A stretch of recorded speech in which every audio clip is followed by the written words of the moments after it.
will go down in history as the greatest demonstration of freedom in the history of our nation.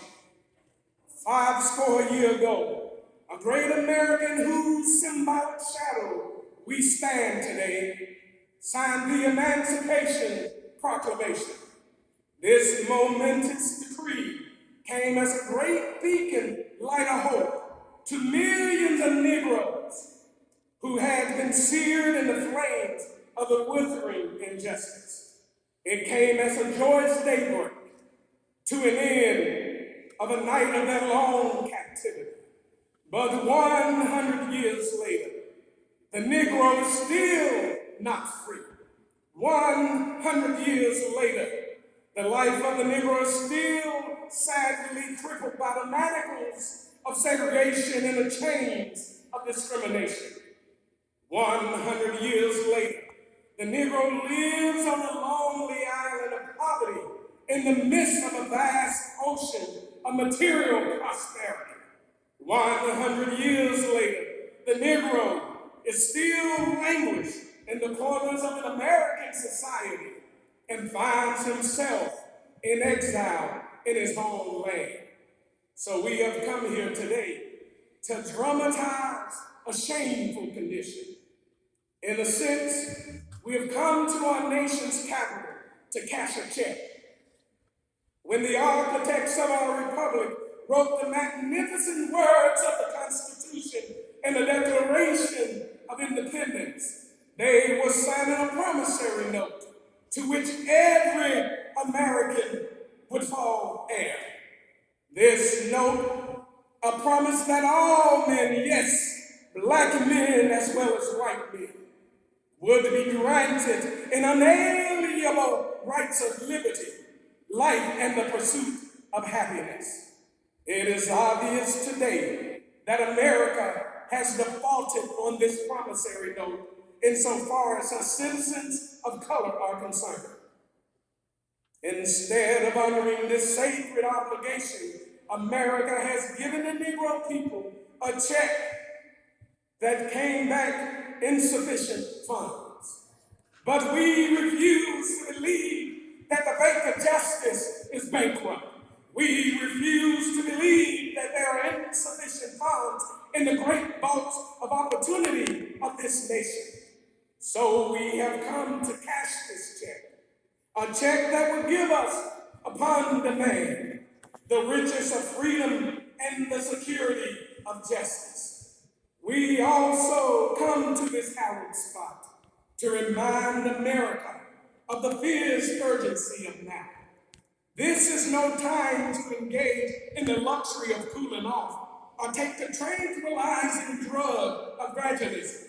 Now is the time to make real the promise of democracy. Now is the time to rise from the dark and desolate valley of segregation to a sunlight path of racial justice. Now is the time to lift our nation from the quicksands of racial injustice to the solid rock of brotherhood. Now is the time to make justice a reality for all God's children. It would be fatal for the nation to overlook the urgency of the moment. This sweltering summer of the Negro's legitimate discontent will not be passed until there is an invigorating autumn of freedom and justice. 1963 is not an end, but a beginning. Those of you who hope that the Negro needed to blow off some steam will now be content, will have a rude awakening if the nation resumes to business as usual. There will be neither rest nor tranquility in America until the Negro is granted his citizenship's right. The whirlwinds of revolt will continue to shake the foundations of our nation until the sunbright day of justice emerges. But there is something that I must say to my people who stand on the warm threshold which leads to the palace of justice. In the process of gaining our rightful place, we must not be guilty of wrongful deeds. Let us not seek to satisfy our thirst for freedom by drinking from the cup of bitterness and hatred. We must forever conduct our struggle on the high plane of dignity and discipline. We must not allow our creative protests to degenerate into physical force. Again and again, we must rise to the majestic height of meeting physical force with soul force.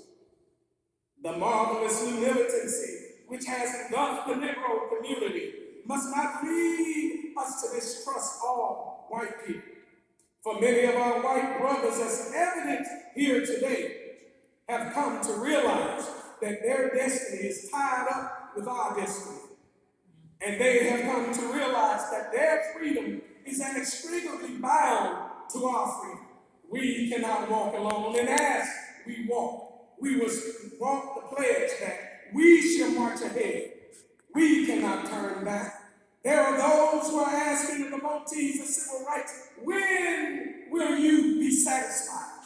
We can never be satisfied as long as the Negro is a victim of unspeakable horrors of police brutality.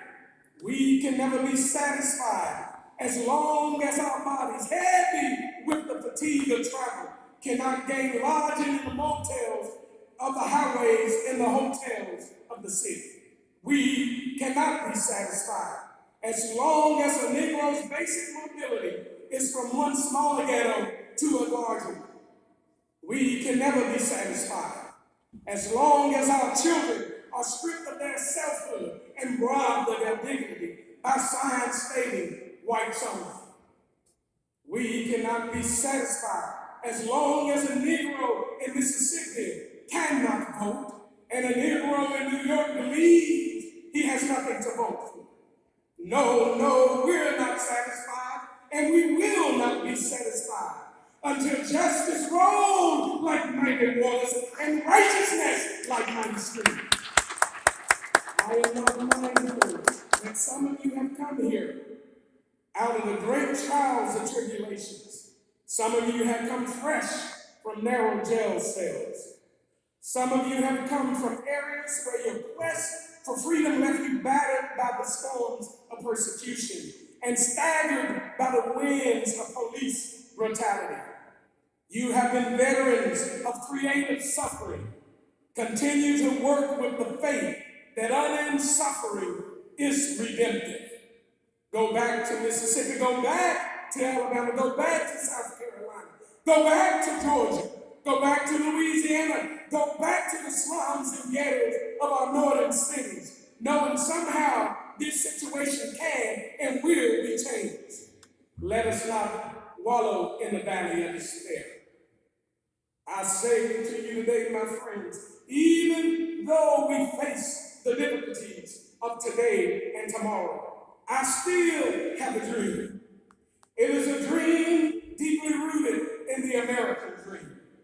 I have a dream that one day this nation will rise up and live out the true meaning of its creed.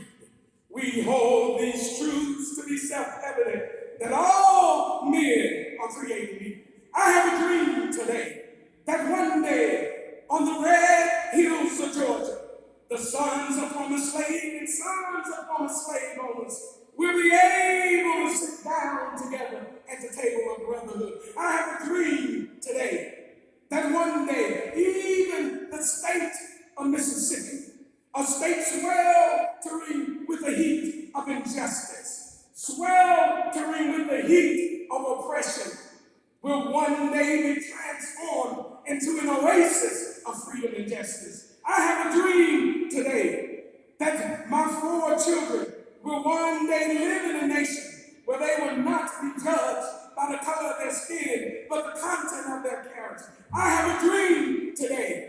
I have a dream that one day in Alabama, with this vicious racist, with this governor having its lips dripping with the words of interposition and the words of nullification, that one day right there down in Alabama, little black boys and black girls will be able to join hands with little white boys and white girls as brothers and sisters. I have a dream today. I have a dream that one day every valley shall be exalted. Every hill and mountain shall be made low. The rough places will be made plain, and the crooked places will be made straight.